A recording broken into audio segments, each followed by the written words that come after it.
In this episode of the Great American Cruise-In, I found a father and son team who rescued a highly neglected POS into a beautifully restored 91 Mustang Foxbody.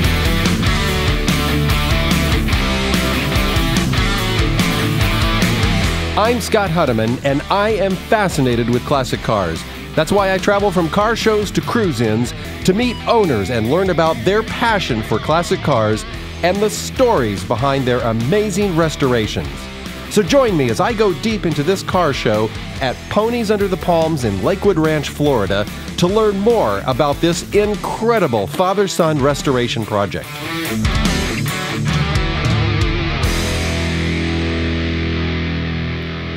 It's not often that you witness the stunning end product of a family car restoration that involved 3 generations of men: grandfather, father, and son.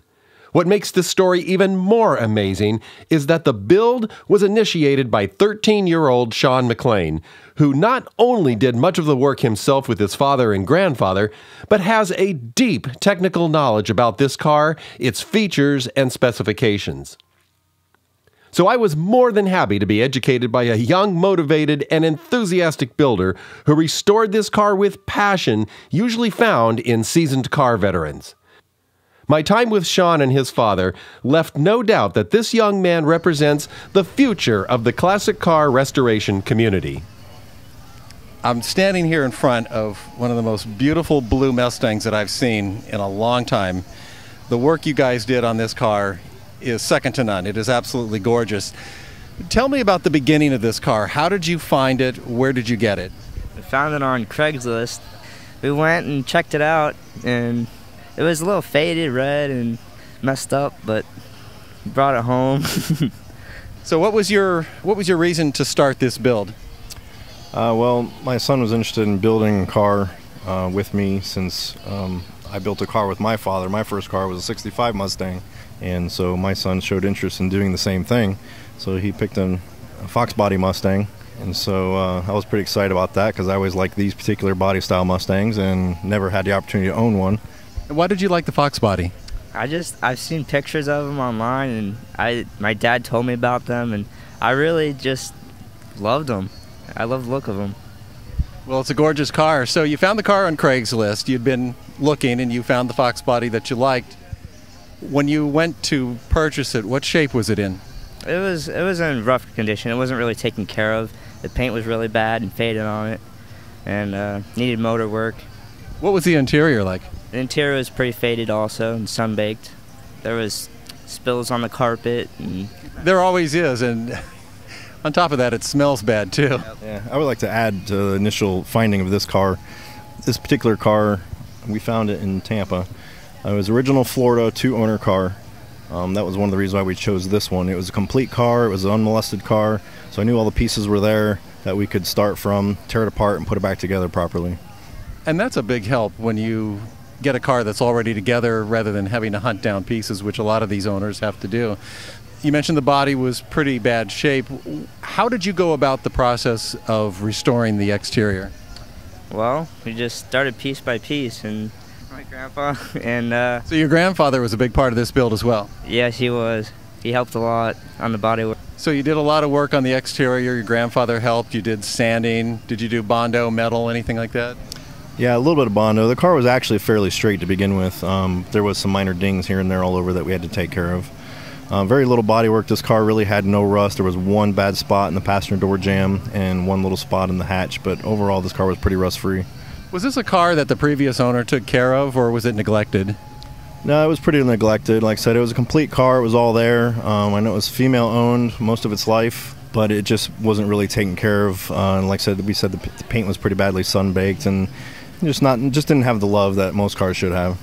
So when you first saw this car and you opened that door and you saw that interior, what was the first word that came to mind? I was like, ew. But I knew that it could be fixed and everything, so. How does such a young person like you at 16 years old have a vision for something that's really a POS? I don't know. I get it from my dad. Yeah, he's really creative, and I know that everything's possible, you know. So how did you begin the build on the interior? Did you pull everything out and just start from fresh? Yep. Pulled everything out. A lot of it was still reused, but we painted it and with interior dye. A lot of stuff like the carpet was new. We put black carpet in it. It did have gray carpet that was stained. We found new seats that were they're stock seats. We found original OEM seats that were in really great condition, so we went that route, and it was much less expensive since we were doing it also on a budget build as well. A budget build. Did you have to redo the dashboard, any of the components like that? The dash we pulled out because we had to redo the heater core and things like that. When we put the dash back in, we did use that vinyl dye stuff to refurbish the color on it. Let's go under the hood and go to the power plant. What shape was the engine in, and what kind of modifications did you do from there? We needed to pull the motor. There was water and oil when we first got it, so we had to tear it down all the way down to the block and had the heads redone. Put a B303 cam in it, 1.72 roller rockers. It's got Shorty headers, and pretty much painted the block, made everything black. We also, while the motor was out, we painted the engine compartment black, so the motor really pops. Found polished intake and valve covers, also on Craigslist. Well, the engine looks really good, and I think that's one of the things that surprises people when they're walking around this car is they look under the hood and say, wow, this is a piece of work. This looks really good. Let's talk about the transmission and the back end. Did you do any modifications, changes to that? The transmission is fully stock. The only thing we did was change the shifter on it to a short throw shifter. The rear end of the car, it did come out of a 95 Mustang, which is a little bit wider track. It's a wider rear end, which also gives the car disc brakes. These Foxbody Mustangs had drum brakes in the rear. So you've got disc brakes now throughout the whole car. Because of the power plant that you now have under the hood, did you have to do anything with suspension to change that, sway bars? No, the suspension is stock with the exception of we just put lowering springs in it.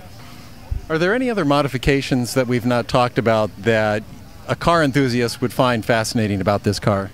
The spoiler on this car is really hard to find. It's really unique. It's basically like the stock GT wing, but it's extended back. And I also have the Cobra rear bumper on it and the Cobra front bumper insert in the front. And it looks good too. That spoiler in the back adds a nice touch to the Foxbody style of this car. Any other modifications that we've missed? The Saleen wheels, the hood, the cowl induction hood. So this began as a family project. Son says to Dad, I want to restore a car. And I like that. I like that attitude. What is the car, now that you've finished it and you've gone through this process of building a modification and turning basically what is almost a barn find into a gorgeous car, what does it mean to you? It means a lot. Many priceless memories my dad and I have created building this car, and it was really fun. And it was an experience that not a lot of people get to experience.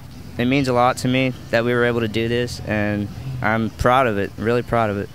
It was a lot of work. What was your thought going through your head in terms of the amount of work that you saw ahead of you? What motivated you to keep going?